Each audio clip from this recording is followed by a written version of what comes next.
And in catching a changing light, especially if they're not varnished, they move. They're not static. They're not still. Neither are you as you look at it. Your head moves and such like. So there's three-dimensional. This is a cornfield, of course, which we'll be revisiting in the last lecture. And there are the crows, and there is the sower. And of course, the image of the sower comes from Christ's parable. And there's Jean-Francois Millet painting the famous sower in 1850, and Félicien Roch in 1880s doing his terrifying image of Satan sowing seeds, illegitimate children, syphilitic children, onto the city of Paris. Both images, well known to Van Gogh. And, of course, painting from his imagination. You've got this great pull. He paints like this, and what Theo says is, stop painting from imagination. He's really scared of Vincent going off the rails. And he says to him all the time, you are much better with your feet planted on the ground. Paint reality.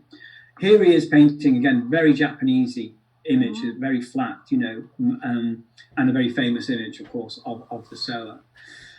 Yellow, that yellow would be much, much more intense. If I show the detail, you can see it's lost, you can kind of feel, can't you? It's lost its energy.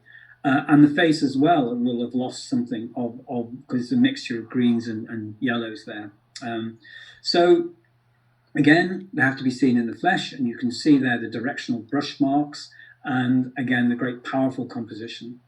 Well, he leaves the hotel and he moves into a little yellow house. He gets the landlord to paint it yellow. He gets the green blinds and door painted, and it's whitewashed inside. He says it's a color of fresh butter. And he decorates it with Japanese prints because he's expecting Gauguin to come down to see him and stay with him for 6 months. Gauguin is doing this because he wants to get in with Theo.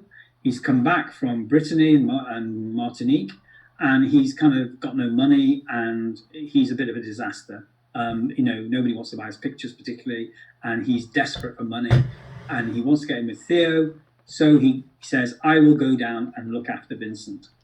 Vincent believes that Gauguin will teach him the secret of modern art, so to speak, and he sees himself very much as a pupil. What happens, of course, is that Gauguin comes down. He's a sailor, don't forget, and a stockbroker before he was a painter.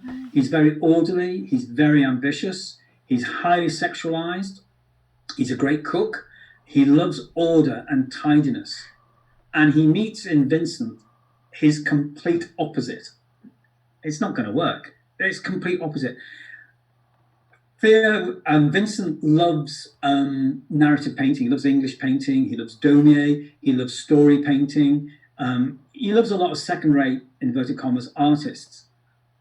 Gauguin only likes Raphael, and Masaccio and all the big names. He likes, he's an intellectual in a way that Vincent just carries his intellectual attainment deep in his heart. Gauguin's a poseur, he wants to create a kind of spiritual, metaphysical, abstract, conceptual painting. He said the ceiling of Impressionist painting is too low. Their ambitions were too small. So what's going to happen? Well, of course, we'll find out. So he's decorating the rooms for it's 2 bedrooms for Gauguin to arrive. Here's the house in full sunlight, and over it an intensely blue sky. In this I can live and breathe, meditate and paint. And here's the full painting. And unfortunately, this was destroyed during the Second World War. It was bombed, so it no longer exists, which in some ways, is quite a good thing, because they've made the whole thing into a complete kind of Hollywood spectacle, which is, good, but in some ways not so good. So again, a lovely intimate painting. There's the train, maybe Gauguin's on that train arriving.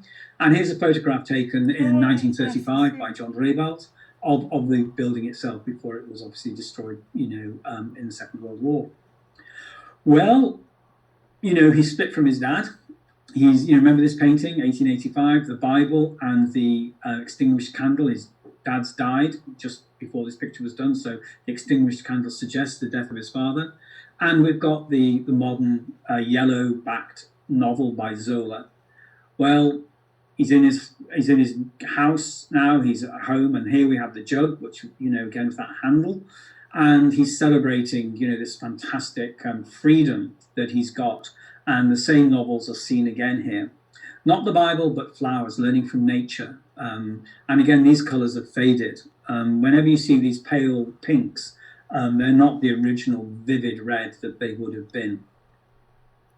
And he's got friends. The town is, against him. He's a crazy Dutch artist and all that. But he's got friends, particularly the Roulin family, the postmaster and his family. And, Vincent was very lucky with a lot of his friends. People loved him if they could deal with him. And this family looked after him, as of course did the family in the Borinage, and as did Dr. Gachet a little bit later on, and as did Dr. Ray in the lunatic asylum and such like. He had people who cared for him. And so, his life wasn't totally terrible in that way. Well, this is, again, an extraordinary painting. Blues and yellows, those cool colours. Again, the kind of red bit, which is woven with green. And just that sort of Rembrandt sense of openness and humanity that he managed to get. In a wonderful way, when you see this painting, the hat and the blue of the hat and blue of the jacket kind of hold him in place. And the wonderful yellow buttons and the braid, it's almost like an ang, in its subtlety, but it's kind of a subtlety of a very obvious order, which I think makes it very, very attractive. And open, sitting on a chair, whole lecture could be done on Van Gogh's chairs. And I think one of the most beautiful paintings of the 19th century. The paintings of he did two paintings of the son, Armand, 17 years old, and that yellow and that green blue is just wonderful against the variegated blues of the hat and his hair. But it's that lovely, intimate interiorization, which I think is so lovely. And there again, the ears are given prominence. It's a very, very fascinating kind of private journey that you can go on, if you like. And that drawing in paint, every brush mark sewn into these shapes. And it's a bit like Ghislaine's paintings. It's a bit like Cézanne. You get the same shapes reappearing again and again in different guises. It's almost as if the artist has his own language that he or she's going to use whether you like it or not. And they find those kind of signs, those kind of shapes appearing again and again. Well, it's a beautiful painting. And completely at odds here, the Zouave. He goes to the brothel, of course, to keep healthy, as one should do, but not too often. And he's eating as carefully as he can, although actually he's living on coffee and smoking, as he writes to his brother. And he meets, the outsiders. He's going to the night Café de Nuit, and he's meeting the Zouaves who were, there was a regiment, there was a big holding of Zouave soldiers who, of course, were outside from North Africa. So they were outsiders as well. And the people who ended up in the Café de Nuit were also outsiders, alcoholics and such like. It wasn't a salubrious place. This is in the place where he's going to paint his artist chair. And you can see there again this vibrancy of colour and rather like the postman, Joseph Roulin, the use of pattern within the clothing and an intuitive realization of space. Look at the red tiled floor there. And again, the humanity of the guy. He hated that painting, actually, but I don't know why. And then he's going off, walking out into the landscape and doing fabulous drawings like this, obviously looking at Japanese prints, looking at the usual things we've been talking about. But such an explosion of inventiveness in the mark making.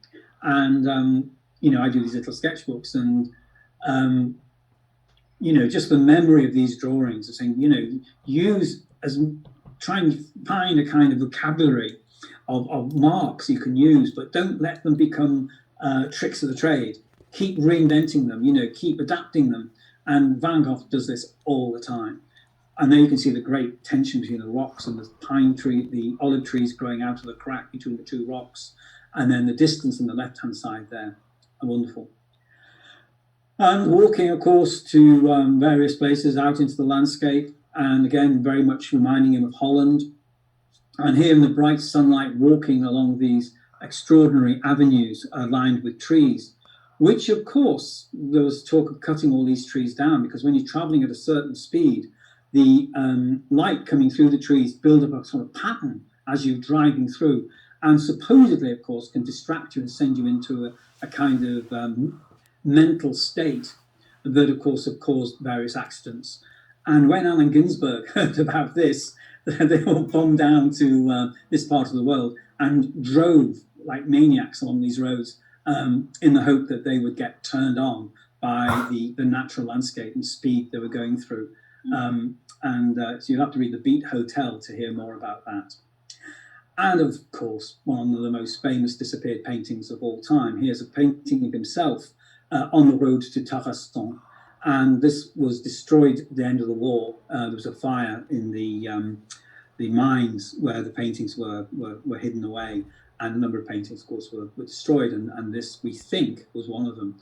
Although there's an alternative theory that actually it was stolen. So it may well turn up one day. So this is an old colour photograph of it, and it's an iconic image of the artist at work. And look at that shadow, very peculiar. Who's a painter of shadows? Who does shadows like that? Goya. Of course, Francis Bacon.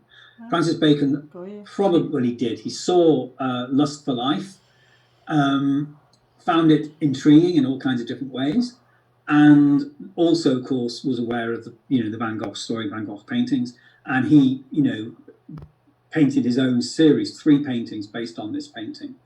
Again, we've only got these rather interesting, but rather primitive colour photographs, and there you can see the texture of the paint and the green eyes and the red lips looking out from beneath the yellow hat.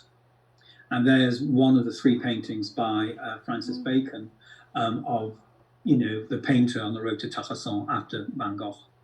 And Bacon described Van Gogh's figures like a phantom of the road.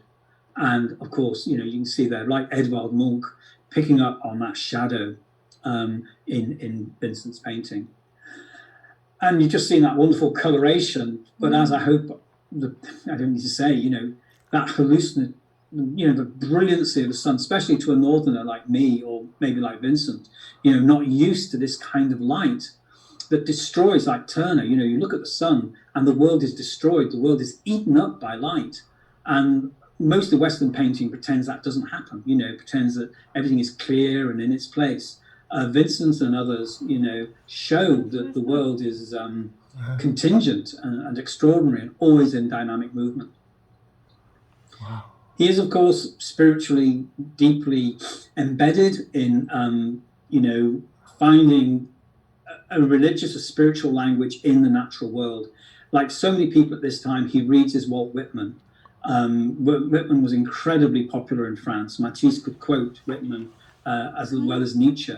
And we know Vincent read Whitman very carefully. And of course, one of the things happens in Whitman's poetry is looking up at the sky, looking at the stars. And here is one of the most beautiful bits of letter writing from Vincent. September 1888, he writes to his brother, describing the emotional solace to be found in the art of painting. So he's painting to restore his health as well as everything else. It does me good to attempt difficult things, but it does not prevent me from having a terrible need of, shall I say the word, of religion. So I go outside in the night to paint the stars. Series paintings. One of the nice things you can do, which I've tried to do a little bit in this lecture, is look at his work as a series of chairs, series of nightscapes. And here he is painting the River Rhone, and there's the plough in the sky, and there's the lovers walking away from the shore. Extraordinary painting.